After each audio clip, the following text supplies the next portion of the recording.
안녕하세요. 새 아내와 인생 2막을 열어 꽤 행복한 삶을 살고 있는 남자입니다. 제 사연은 전처와 있었던 지옥 같은 이야기인데요. 놀랄 노자에 천지가 개벽할 충격적인 사건이니 함께 반전을 풀어보는 재미로 들어주시면 감사할게요. 이야기를 아주 솔직하게 써보도록 하겠습니다.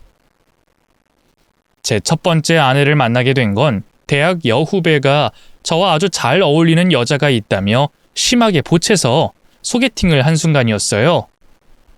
아내는 엄청난 미인이거나 후광이 있는 건 아니었는데 묘하게 끌리는 매력이 있었고 저와 대화도 아주 잘 통했고 취미가 비슷해서 더 많은 관심이 갔답니다.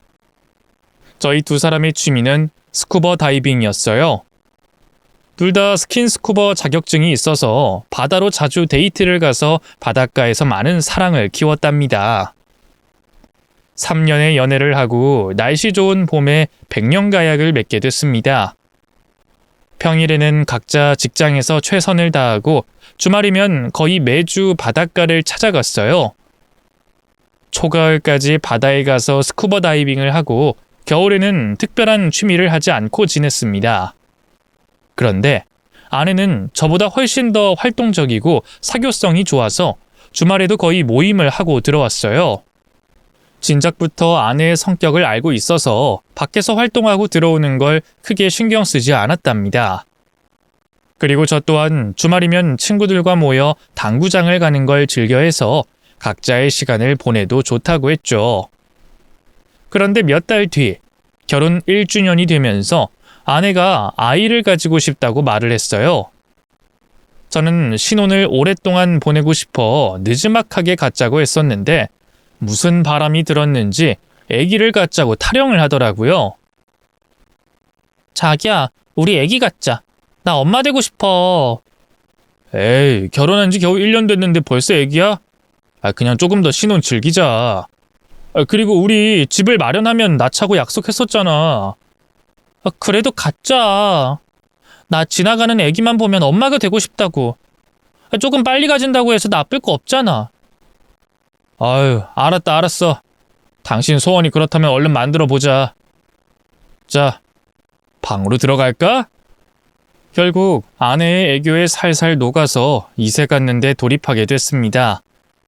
하지만 석 달이 지나도 아무런 소식이 없어 아내가 심하게 걱정을 했어요.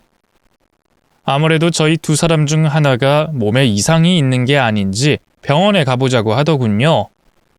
이에 저는 무슨 검사냐고 나중에 때가 되면 생길 거라고 말했는데 무조건 검사를 받아봐야 한다 고집을 부려서 어쩔 수 없이 산부인과에 가게 됐답니다. 다행히 결과는 둘 다 건강했고 열심히 노력하면 얼마든지 임신이 가능하다는 소견을 들었어요. 그래서 다시 아이를 가지려고 노력했지만 쉽게 생기지 않았답니다. 따뜻한 계절이 왔음에도 스쿠버 다이빙을 제쳐두고 집에서만 노력하며 지냈는데 번번이 임신에 실패했어요. 어느새 결혼 2주년이 됐지만 아내와 저에겐 아이가 생기지 않았답니다. 그러자 아내는 임신에 심각하게 집착하게 됐어요. 지나가는 유모차 안에 앉아있는 아기를 보면 눈물을 뚝뚝 흘리기도 했고 식사를 하기 전에 입덧을 하기도 했답니다. 혹시나 해서 병원에 가봤는데 아내는 상상 임신을 했다네요. 얼마나 간절했으면 상상 임신까지 하는 건지 제 마음이 편치 못했답니다. 우울해하는 아내를 보며 지내다 보니 이대로 가만히 있으면 안 되겠다 싶었어요. 그래서 아내와 저는 잠시 임신 계획을 접고 다시 활동적으로 움직이기로 했답니다. 스쿠버 다이빙은 물론 몸으로 하는 운동을 많이 접했어요. 낚시와 등산, 댄스 학원까지 다니며 좋은 에너지를 주려고 무던히 노력했죠. 그러자 아내는 예전처럼 다시 밝아졌고 상상 임신에서 빠져나올 수 있었습니다. 그렇게 활동적인 부부 생활을 반년을 더 지냈는데 아내가 새로운 취미가 생겨서 혼자 다니게 됐어요.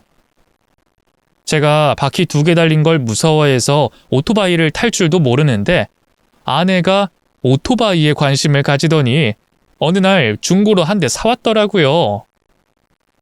아, 여보, 오토바이 타려고? 이 위험한 걸 왜? 위험하긴. 보호장비 다 차고 타는 거라 안전하다고. 그리고 얼마나 스릴 넘치고 재밌는 줄 알아? 당신도 한 대 사서 같이 타고 다니자. 아, 여보, 난 오토바이 한 번도 안 타봤어. 어릴 때 자전거 타고 다니다 교통사고를 심하게 당해서 그때 이후로는 바퀴 2개 달린 건 질색이라고. 난 당신도 오토바이 타지 않았으면 하는데. 당신 쫄보구나? 그럼 나 혼자라도 탈래. 앞으로 주말에 계속 탈 거니까 당신은 다른 취미를 가져봐. 저는 오토바이를 도저히 탈 용기가 나지 않아서 못하겠다고 백기를 들었습니다. 그리고 아내가 하고 싶다는 걸 막으면 싸움이 될까봐 말리지도 못했죠. 결국 아내는 오토바이에 흠뻑 빠져서 주말뿐만 아니라 평일에도 회사 갈 때마다 오토바이를 끌고 다녔습니다. 아내 없이 혼자 스쿠버 다이빙을 하는데 조금 질려하고 있었는데 누군가 같이 해보자고 연락이 왔어요. 바로 아내와 저를 소개해줬던 학교 후배였습니다. 후배는 아내와 오랜 시간 친하게 지내서 저에게 형부라고 호칭했고 저는 처제라고 불렀답니다. 형부, 이번 주에 남해 간다면서요? 거기 나도 데려가줘요. 나도 스쿠버 다이빙 자격증 땄다고요. 아니, 처제가 스쿠버 다이빙을? 아니, 처제 물 무서워하지 않았어? 그랬죠. 그런데 취미로 뭐 하나 도전하려고 열심히 배우고 익혀서 땄다고요. 어떻게? 이번 주말에 저도 데려가 주는 거예요? 아, 나야 너무 고맙지. 아니, 거기 가면 모르는 사람들만 올 텐데 처제가 같이 가주면 얼마나 재밌겠어. 게다가 혼자 차 타고 외롭지 않게 가도 되잖아. 처제는 야호하고 쾌재를 부르며 저와 스쿠버 다이빙을 가기로 약속했답니다. 그래서 주말이면 처제와 같이 차를 타고 바닷가 여기저기를 돌아다녔고 저희들은 친한 남매처럼 더 가까워졌답니다. 그런데 너무 친하게 지낸 게 문제가 될 줄은 몰랐어요. 스쿠버 다이빙을 5번 정도 다녔는데 대학 동기들에게 어떻게 소문이 났는지 저와 처제를 불륜 사이로 알고 있더라고요. 친한 친구들까지 저에게 전화해서 바람 피우고 있는 게 맞냐고 물을 정도였답니다. 저야 당당하고 떳떳해서 절대 아니라고 이야기했어요.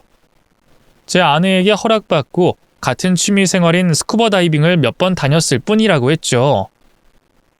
바람은커녕 먼 바다를 가도 외박 한 번 하지 않고 늦게라도 돌아왔답니다. 하지만 말도 안 되는 소문은 입에서 입으로 전해지다가 결국 아내 귀에도 들어갔어요. 전 불편한 소문이 난 이후부터 처제를 일절 만나지 않고 있었는데 아내마저 저를 의심했답니다. 당신 채연이랑 바람 피웠어? 나 오늘 친구들 만나고 왔는데 다들 당신이랑 채연이 이야기하더라? 둘이 그렇고 그런 사이라고? 뭐? 그 소문이 아직도 돌고 있어? 아, 여보, 그럴 리가 없잖아. 누가 헛소문 퍼뜨린 거야. 지금 그 말은 뭐야? 진작부터 알고 있었다는 말이야? 그런데 왜 나한테 한마디도 하지 않은 거지? 당신 진짜 내 친동생 같은 채연이랑 바람났어? 자기야, 아니야. 절대 아니야. 내가 미치지 않고서야 처제랑 바람이 나겠어? 그리고 그 소문이 나고부터는 처제랑 아예 만나지도 않고 있다고. 내가 처제랑 스쿠버 다이빙 하러 갈 때마다 당신한테 보고했던 거 알지? 내가 그렇게까지 알렸는데 바람 피웠으면 진짜 정상이 아닌 놈이라고. 괜히 소문 믿고 오해하지 마, 여보. 아내는 길게 한숨을 내쉬며 생각에 잠겨 있다가 이내 저를 믿는다고 했고 처제를 만나서 한 번 더 오해를 풀었답니다. 그런데 소문이 쉽게 꺼지지 않아 오랫동안 고통받아야 했답니다. 누군가 대학교 동문 모임 카페와 아내 친구들이 이용하는 모임 사이트에서 저와 처제가 여전히 바람을 피고 있다는 글을 계속해서 올렸어요. 나중에는 제가 진짜로 바람을 피웠나 하는 의구심까지 들 정도로 많은 글과 말들이 괴롭혔습니다. 이에 아내는 퇴근하고 집에만 오면 저를 잡아먹을 듯이 흘겨봤어요. 당신 이번 주말에 아무 데도 가지 마. 오늘 또 카페에 글 올라왔더라. 당신이랑 채연이가 바닷가에 같이 갔을 때 모텔에 들어가는 걸 봤다고 하더라. 이젠 나도 바람 피운다는 말을 믿게 될 것 같다고. 여보, 이건 진짜 마녀 사냥이야. 누군가 작정하고 나랑 처제를 엿먹이려고 괴롭히는 거야. 아무래도 경찰에 신고할까봐. 허위사실 유포랑 명예훼손 그런 걸로 말이야. 아이고, 당신이 칠칠치 못하게 하고 다녀서 난 소문을 끄려고 우리 지인들을 고소하겠다고? 설아. 괜히 더 크게 소문나면 당신이랑 내 직장까지 퍼져서 백수꼴이 날지도 모른다고. 그런가? 내 생각이 짧았네. 그런데 자기야, 당신이 날 믿어주지 않으면 속상해. 그런 소문은 그냥 한 귀로 흘려주면 안 될까? 나도 그러고 싶어. 그런데 주변 친구들이 돌아가면서 맨날 당신 바람난 거 맞냐고 물어보는데 어떻게 흘려? 나도 지긋지긋하다고. 헛소문 때문에 저와 아내, 그리고 처제와 처제 남편까지 모두 골머리를 썩었답니다. 처제 남편도 처제와 저의 사이를 의심한다고 하더라고요. 아내는 저 때문에 쌓인 스트레스를 오토바이로 풀었습니다. 금요일 저녁에 퇴근하고 와서 가죽 자켓과 장비를 착용하고 사흘간의 드라이브를 떠났답니다. 일이 어떻게 됐든 간에 저에게 책임이 있으니 외박을 해도 뭐라 하지 못하겠더라고요. 소문 때문에 아내와 제 사이는 점점 멀어졌고 부부관계는 꿈도 꾸지 못했답니다. 아내는 이전에 소망했던 임신을 아예 생각도 안 하고 있는 건 물론이고 제가 다가가면 늘 피해 다녔어요. 징그럽고 더럽다는 말을 하면서 말이죠. 자기야, 우리 언제까지 각방 쓸 거야? 나 자기랑 담 쌓고 지낸 지 2달이 넘었어. 그 소문은 진실이 아닌 걸 당신도 알잖아. 내가 뭘 알아. 당신이랑 채연이 그년이 진짜로 바람을 피웠는지 아닌지는 두 사람만 알 거 아니야. 내가 따라가지도 않았는데 무조건 어떻게 믿니? 뭐라고? 여보 1억이야? 그깟 헛소문에 당신마저 날 믿지 않으면 난 누구한테 기대고 살아? 처제랑 스쿠버 다이빙 간다고 했을 때 당신도 좋아서 폴짝 뛰면서 잘 됐다고 했잖아. 나 혼자 외롭게 가지 않아서 다행이라면서 처제 잘 데리고 다니라고 조언했던 사람이 바로 당신이라고. 그런데 이제 와서 내가 바람 피웠다고 의심하는 거야? 여보, 난 절대 그런 더러운 짓 하지 않았어. 제발 믿어줘. 자기야, 우리 부부잖아. 제발 예전으로 돌아가자. 아니, 난 그럴 마음 없어. 일단 내 몸에는 절대 손대지 마. 불결하니까. 증거가 없어서 아무것도 못하고 있는 거니까 조용히 입 닥치고 지내. 그게 싫으면 이혼도장 찍고 나가든가. 여러분, 이 소문이라는 게 얼마나 무서운지 아셨죠? 이래서 남녀는 부부가 아니면 절대 어울리면 안 되나 봅니다. 제가 어마어마한 실수를 한 거라 깨닫게 돼서 아내 아닌 여자와는 말도 섞지 않았습니다. 직장 내 여직원들이 말을 걸어도 몸서리치면서 피해 다녔어요. 그렇게 한 달이 더 지나자 처제가 남편과 이혼하게 됐다는 연락을 줬습니다. 처제 남편이 저와 처제 사이를 의심하는 게 너무 심해져서 같이 살 수 없을 정도로 망가졌다고 합니다. 결국 버티지 못한 처제 부부는 합의 이혼을 하고 헤어졌다네요. 그 연락을 받으니 미안한 마음이 들면서도 남일 같지 않다는 생각이 들었습니다. 그런데 다행히도 아내는 얼마 뒤부터 다시 웃음을 찾았어요. 소문이 다 지나간 건 아니었는데 저를 이해하고 믿어주기로 한 모양이었죠. 어느 날 거의 4개월 만에 밥을 차려주더군요. 자기야, 이거 전부 날 위해서 차려준 거야? 당신 왔어? 어서 앉아. 이제 찌개만 끓이면 완성이야. 여보, 괜찮은 거지? 무슨 일 있는 거 아니지? 일은 무슨. 내가 그동안 당신한테 너무 심하게 대한 것 같아서 오늘 만회를 좀 하려고 하는 거야. 당신 말이 맞았어. 내가 헛소문 믿고 괜한 의심한 거야. 채연이가 그런 짓을 저지를 사람도 아니고 당신도 날 두고 바람 피울 위인이 되지 못하잖아. 저는 늘 기다려왔던 말을 이제야 들으니 눈물이 흘렀습니다. 고마워, 여보. 이제라도 믿어주고 이렇게 마음 열어줘서 진짜로 고마워. 그동안 마음고생 많았나 보네. 앞으로는 내가 밝은 얼굴만 보여줄 테니까 걱정하지 마. 응, 고마워. 내가 앞으로 진짜 잘할게. 당신 말고는 다른 여자랑 말도 섞지 않고 지낼 거야. 아니지, 벌써 그러고 있어. 그러지 않아도 돼. 난 당신 믿어. 무슨 소문이 들려도 다시는 당신 의심하지 않을 거야. 그래서 저는 아내에게 여러 번 감사 인사를 하고 처제 이야기를 꺼냈습니다. 연락을 끊은 지 꽤 오래돼서 지금 어떻게 지내는지 알고 있냐고 물었죠. 자기야, 그런데 처제는 소문 때문에 이혼까지 해서 많이 안타깝더라. 처제 남편을 이해 못하는 건 아닌데 마녀 사냥 때문에 일이 그렇게 돼서 마음이 좋지 않네. 자기 아직 처제랑 연락해? 어떻게 지내는 줄 알아? 응, 들었어. 어디 지방으로 내려가서 혼자 지낸다더라. 아무래도 그 소문이 꼬리표처럼 남겨져서 이 도시에서는 살기 힘들었겠지. 나도 생각하면 가슴 아파. 그랬구나. 지방으로 떠났구나. 처제한테 괜히 미안하네. 다 내 잘못 같아서 가슴이 미어져. 아내와 저는 처제 이야기를 하며 안타까움에 한숨을 주고받았고 지난 소문은 그만 이야기하자고 매듭을 지었습니다. 그렇게 아내는 별일 없이 저와 잘 지내긴 했는데 아직은 저와 합방을 하지 못하겠다며 거부했어요. 마음의 문이 다 열리지 않은 것 같아 더 참고 기다리기로 했답니다. 그것 빼고는 부부 사이가 좋아졌으니 얼마든지 기다릴 수 있을 것 같았어요. 아내는 친절하고 사랑스럽게 절 대해줬고 저 역시 사랑에 빠진 남편으로 웃으며 지냈죠. 그런데 그런 시간도 아주 잠시였고 보름 만에 다시 화가 난 얼굴로 집으로 들어오기 시작했습니다. 자기야, 표정이 왜 그래? 회사에서 무슨 일 있었어?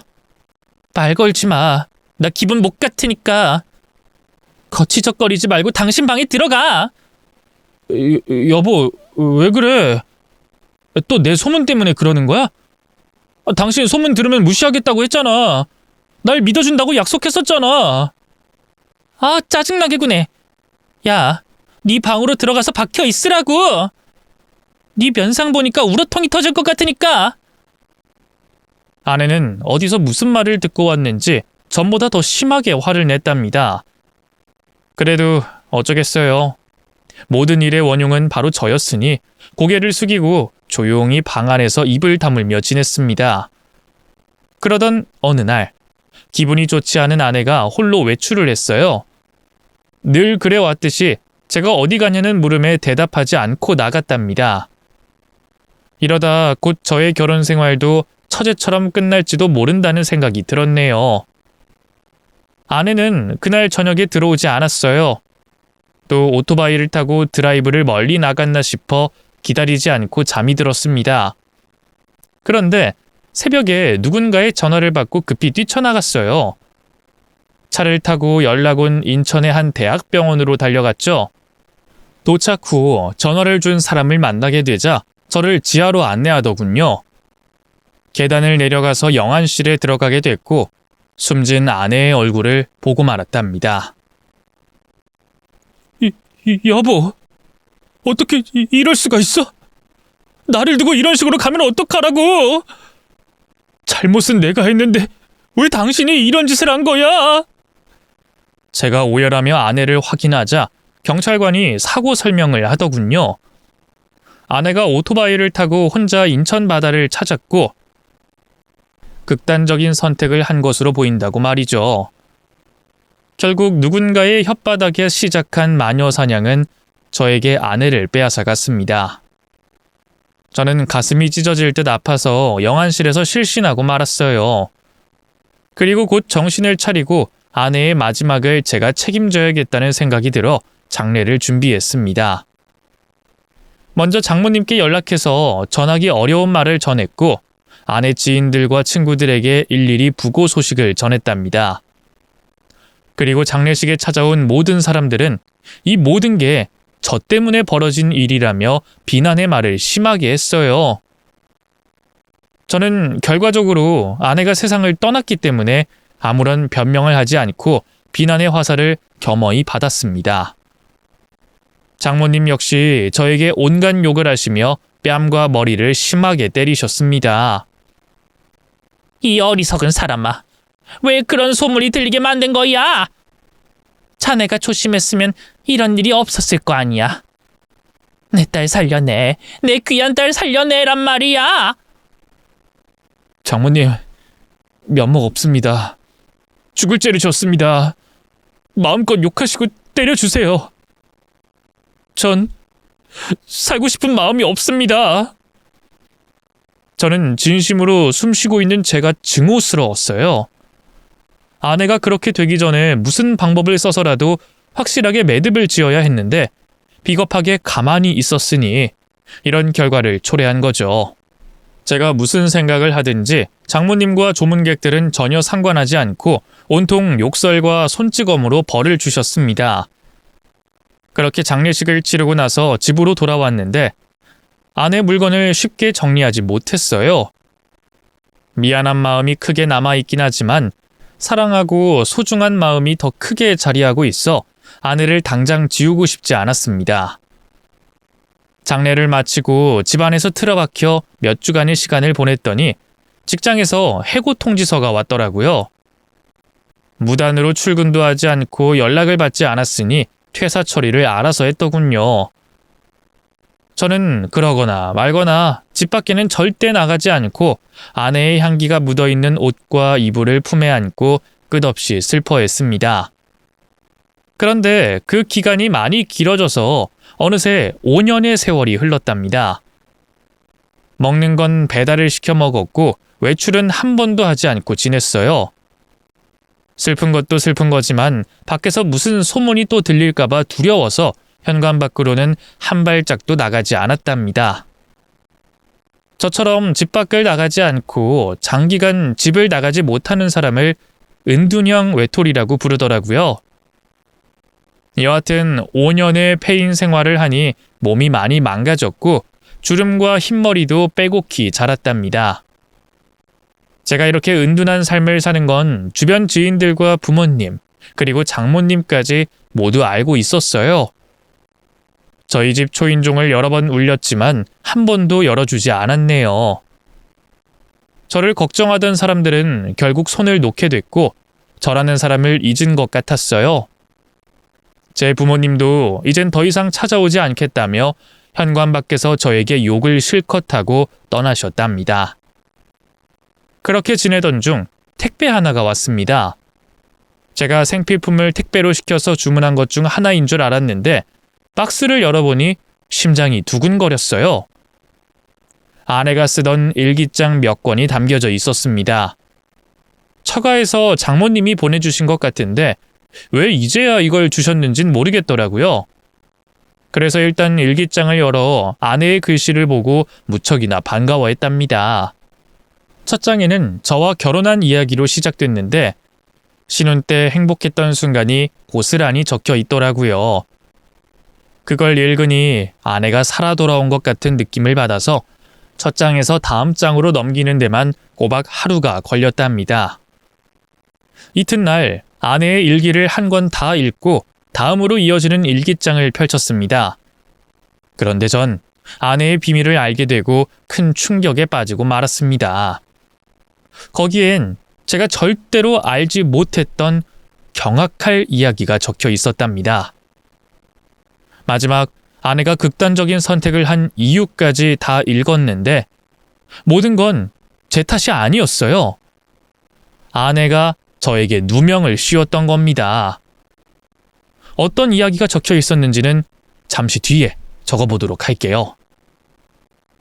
일기장을 모두 들고 5년 만에 집 밖으로 발을 내디뎠습니다. 아내의 진실을 알게 됐으니 가만히 있을 수 없었죠.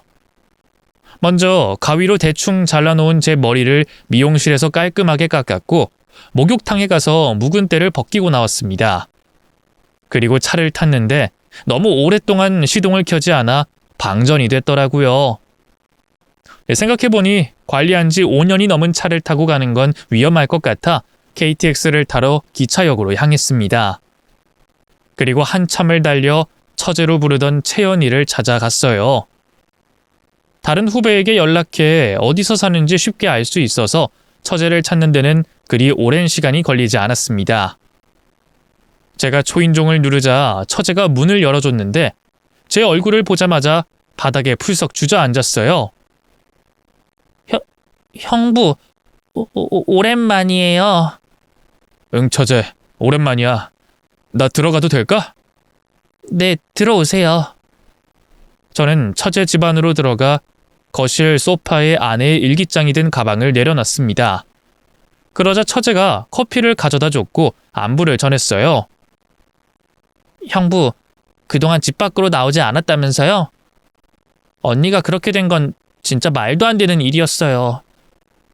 제가 언니 장례식에 찾아가지 못한 이유는 형부도 잘 아시죠? 그럼 다 이해해. 그리고 처제가 마음고생 많았다는 거 누구보다 잘 알아. 처제를 탓할 생각도 이유도 없으니까 걱정하지 마. 처제 아직 혼자인 거야? 다 두고 떠났으면 여기서 좋은 남자 만나지 그랬어. 에이, 제가 그런 마음이 생기겠어요? 남자라면 무서워서 쳐다도 보기 싫다고요. 제가 전 남편이랑 얼마나 심하게 싸웠는지 알면 형부가 그런 말 못한다니까요. 하긴 처제나 나나 큰 피해자였지. 그런데 배우자들은 우리 말을 믿어주지 않았고 말이야. 얼마나 답답하고 힘들었겠어. 형부, 오늘 절 찾아온 이유가 뭐예요? 꽤 중요한 말을 하러 온 것 같은데. 응, 아주 중요한 걸 가져왔지. 처제와 내가 꼭 같이 봐야 하는 게 있어. 내 아내 일기장인데 여기에 충격적인 글이 쓰여 있어.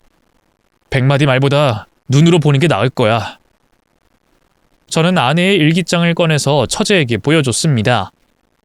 10분 동안 처제는 몰입해서 일기장 한 권을 읽었고 곧 비명을 크게 내지르며 온몸을 심하게 떨었어요. 저는 처제가 이성을 찾을 때까지 가만히 기다렸습니다. 한참 뒤에 진정된 처제가 어렵게 입을 뗐습니다. 형부, 이게 다 사실이에요? 언니랑 내 남편이 바람을 피우는 사이였다는 게? 이거 언니가 쓴 거 맞아요? 응, 맞아. 아내 필체가 확실해. 이거 장모님이 내게 보내준 거야. 나한테 그동안 말하지 못해 미안하다는 문자를 보내셨더라. 내가 안쓰러웠는지 이제야 진실을 밝힌 거야. 처제, 내 아내가 오토바이 타기 시작할 무렵부터 처제 전 남편 김상훈이랑 바람 폈어. 둘은 오토바이를 같이 즐기면서 급속도로 가까워졌지. 거기 쓰여있는 거 봐서 알지?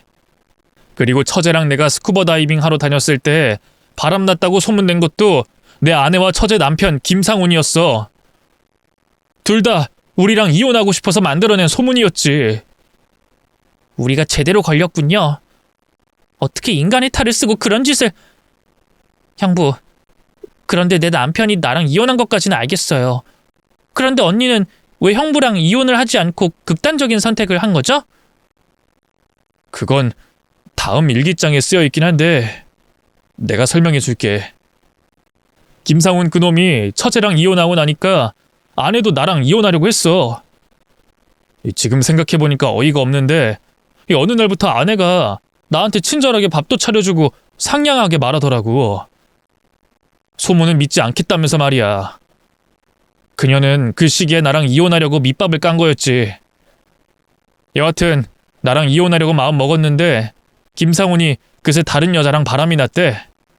그 여자가 바로 김상훈이 재혼한 여자야. 그 자식이 재혼식 올리는 날 내 아내가 그렇게 된 거야.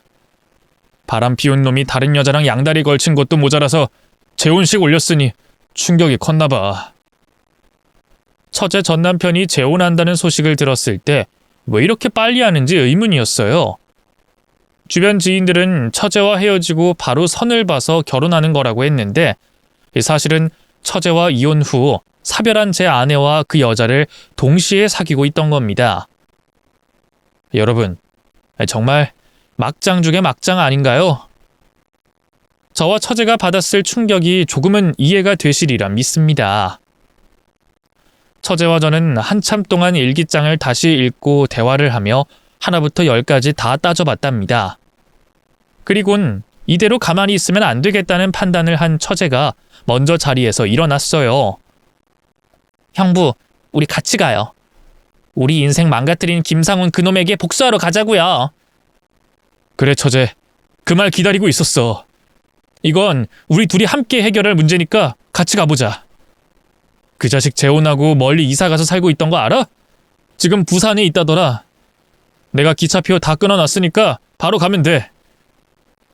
그렇게 처제와 저는 이를 갈면서 KTX를 타고 부산으로 향했습니다. 아무것도 모르고 있는 김상훈 그놈에게 어떤 복수를 해줄지는 처제와 상의해서 결정했답니다. 몇 시간 뒤 부산에 도착해서 저희 둘을 시궁창에 빠뜨린 김상훈 집 앞에 다다랐습니다. 제가 초인종을 울리자 재혼녀가 문을 열더군요. 누구세요? 안녕하십니까? 저희는 김상훈 씨 친구들입니다. 부산에 온 김에 들렀는데 혹시 안에 있나요? 친구분들이라고요? 제 남편은 아직 회사에 있는데요. 잠깐 그이한테 전화해 볼게요. 아니에요. 서프라이즈 해주려고 왔어요. 저희는 그냥 밖에서 기다리고 있겠습니다. 제가 발걸음을 돌리려고 하자 재혼녀가 다급하게 말하더라고요. 그러더니 제가 원하는 대답을 해줬습니다. 잠깐만요.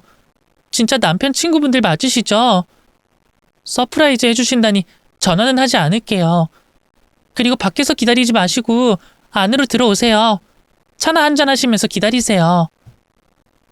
저와 처제는 빙그레 웃으며 그 집 안으로 들어갔습니다.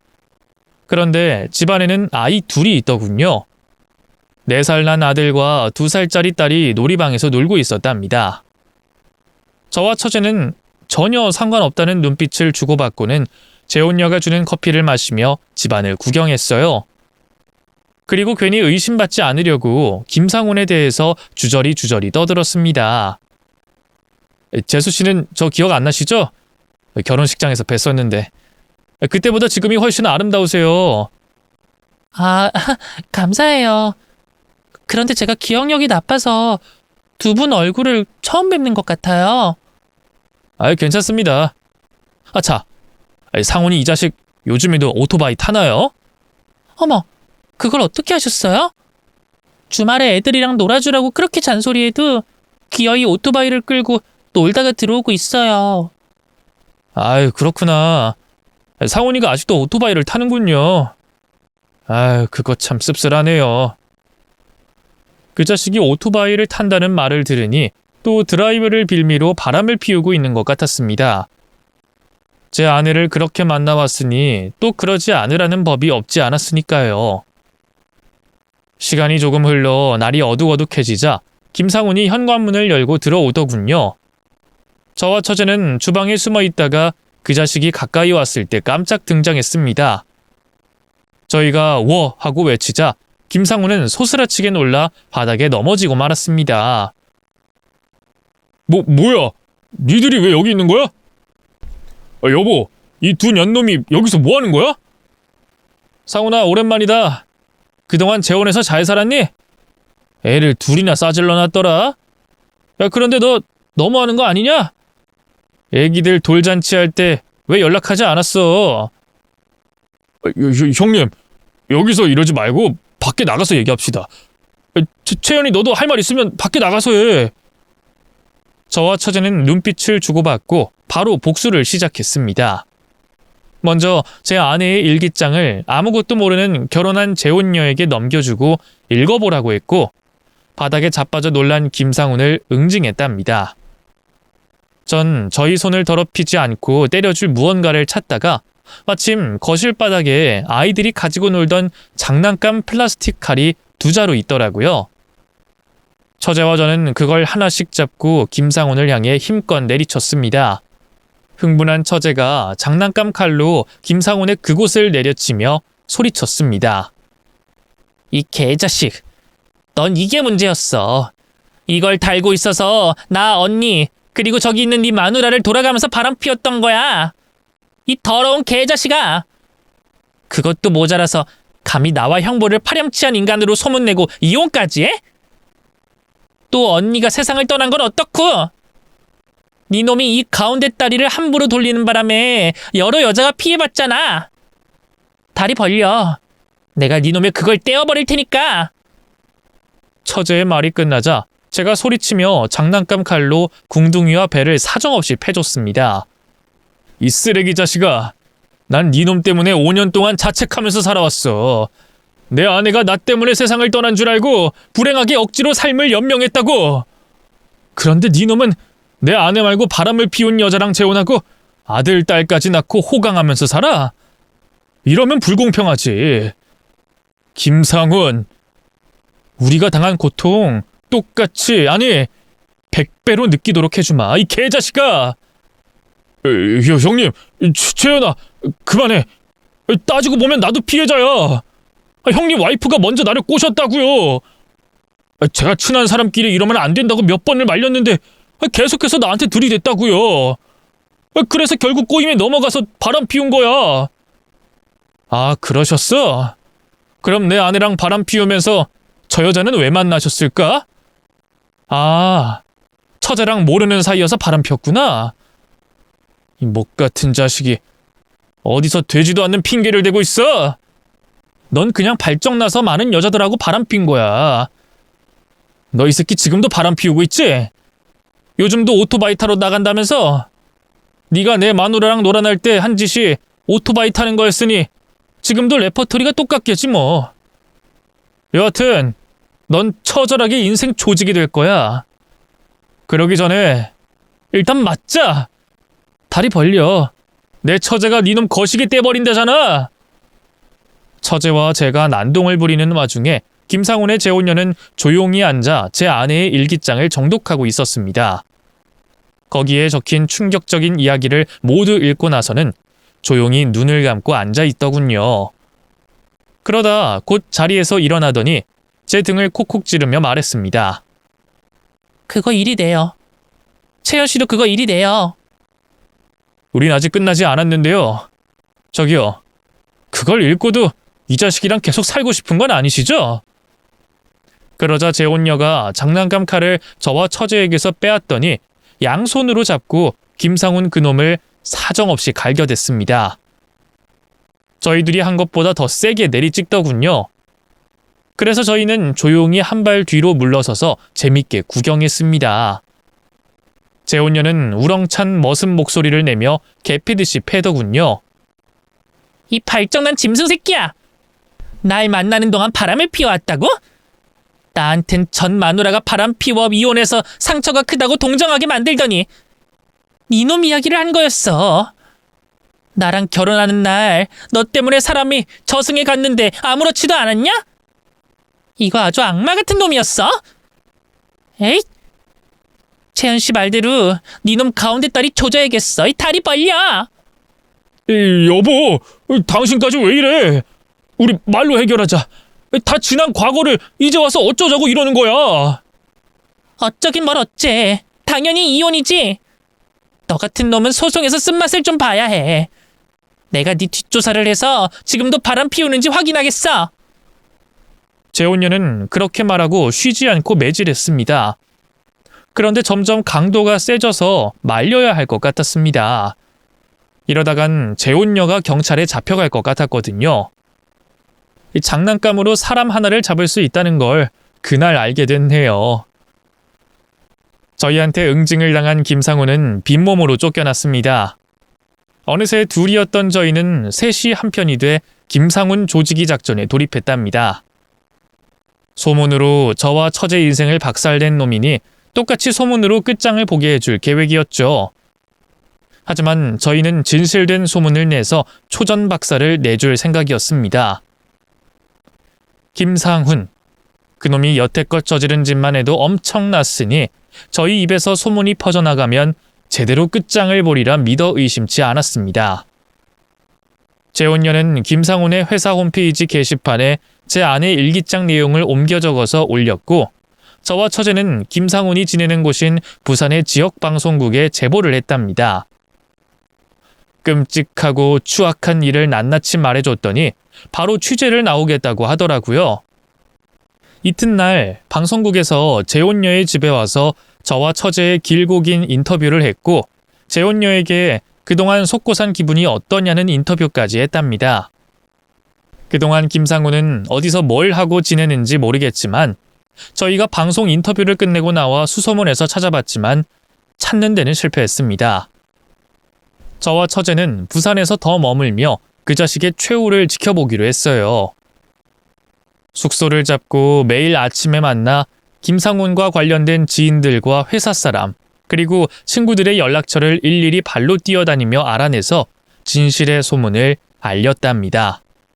며칠 뒤 부산 지역 방송에 김상훈 이야기가 전파를 타게 됐는데 반응이 엄청 뜨거워서 지상파에서 연락이 왔어요.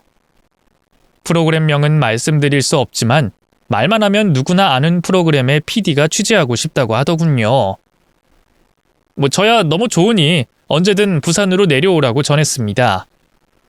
그렇게 부산에서 한 달가량 처제와 숙소 생활을 하며 지냈어요. 김상훈 그놈 하나를 조지려고 말이죠.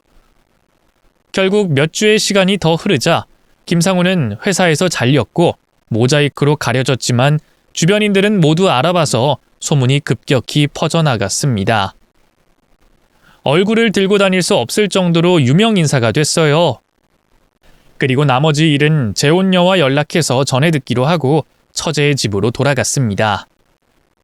처제는 제가 직업도 없고 시간이 많으니 며칠 자기네 집에서 지내라고 했어요.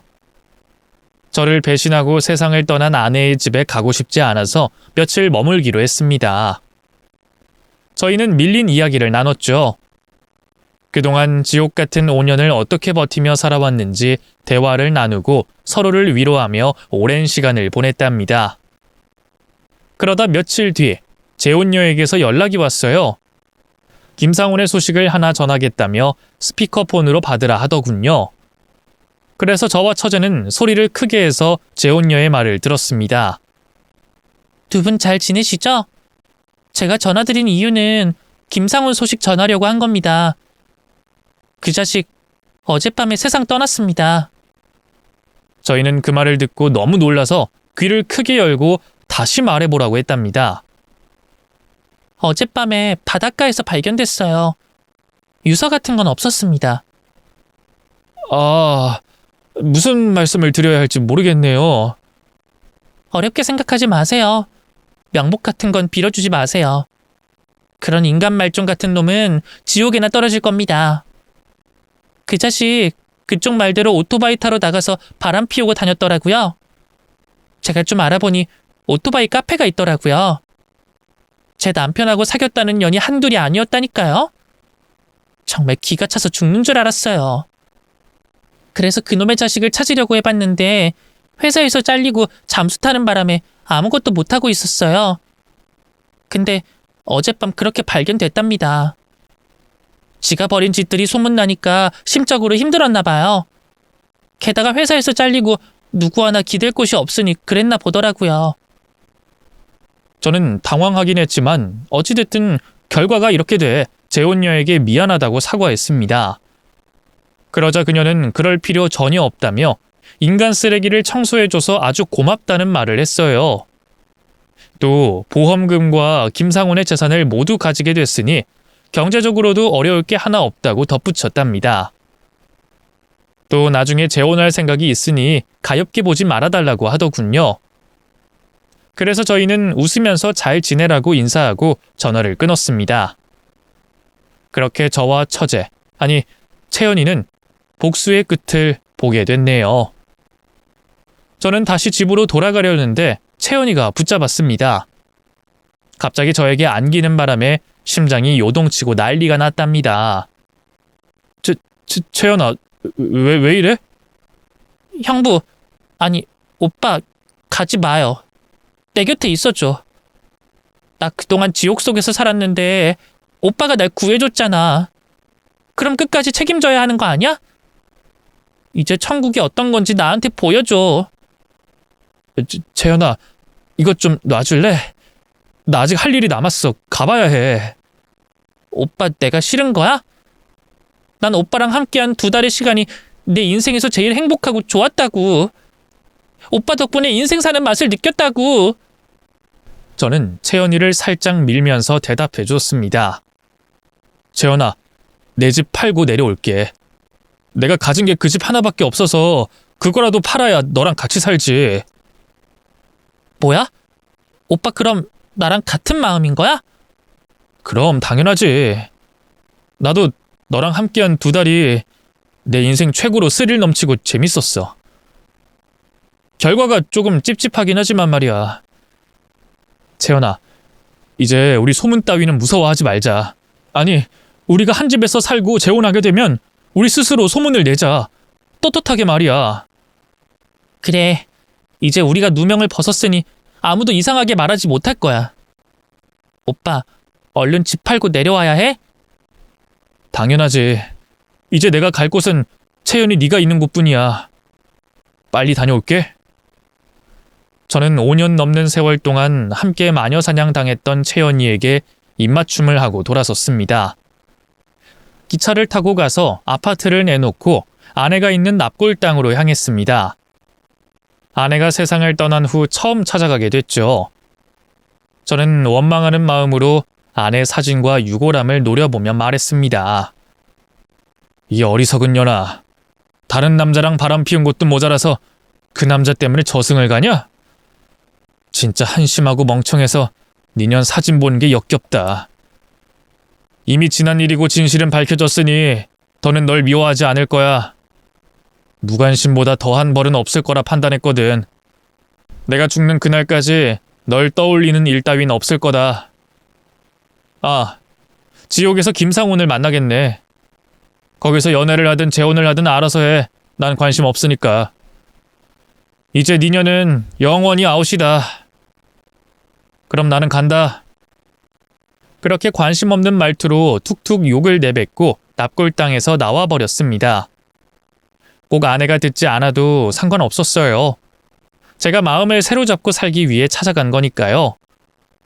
사흘 뒤 부동산 중개인이 저희 집을 사겠다는 사람을 데리고 와서 계약서에 도장을 찍었답니다.